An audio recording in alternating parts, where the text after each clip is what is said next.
दिल्लीतील श्रद्धा वालकर हत्याकांडासारखेच एक भयंकर प्रकरण झारखंडमधून समोर आलंय।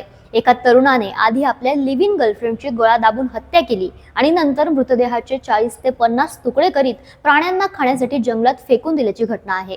आरोपी बॉयफ्रेंड नरेश भिंगरा याला आता अटक करण्यात आली आहे। ही घटना हत्येच्या 15 दिवसांनंतर 24 नोव्हेंबर रोजी उजेडात आली, जेव्हा एक भटका कुत्रा शरीराचे काही भाग घेऊन जरियागड पोलीस स्टेशनच्या जोरदार गावाजवळ दिसला।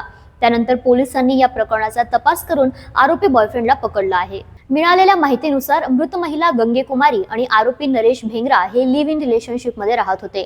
मात्र नरेशने गंगेच्या नकळत खुंटी येथील एका दुसऱ्या महिलेशी लग्न केले आणि त्यानंतर तो तमिळनाडूला परतला आणि गंगेसोबत राहायला लागला। 8 नोव्हेंबर रोजी नरेश आणि गंगेचे मोठे भांडण होऊन नरेशने गंगेची हत्या केली आणि तिच्या मृतदेहाची विल्हेवाट जंगलात लावली।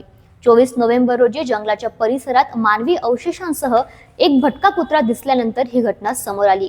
पोलिसांना जंगलात मानवी देहाच्या अवशेषांसोबतच एक पिशवी देखील सापडली, ज्यात गंगेचे सामान होते। त्यात तिचे आधार कार्ड आणि फोटो होता, ज्याची नंतर तिच्या आईने ओळख पटवली।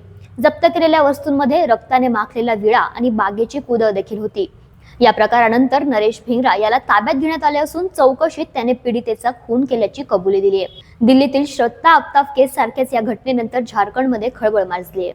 अशाच वेगळ्या आणि ताज्या बातम्यांसाठी पाहत रहा झेप मराठी, आरसा महाराष्ट्राचा। संपादक प्राध्यापक अनिल चव्हाण, धुळे।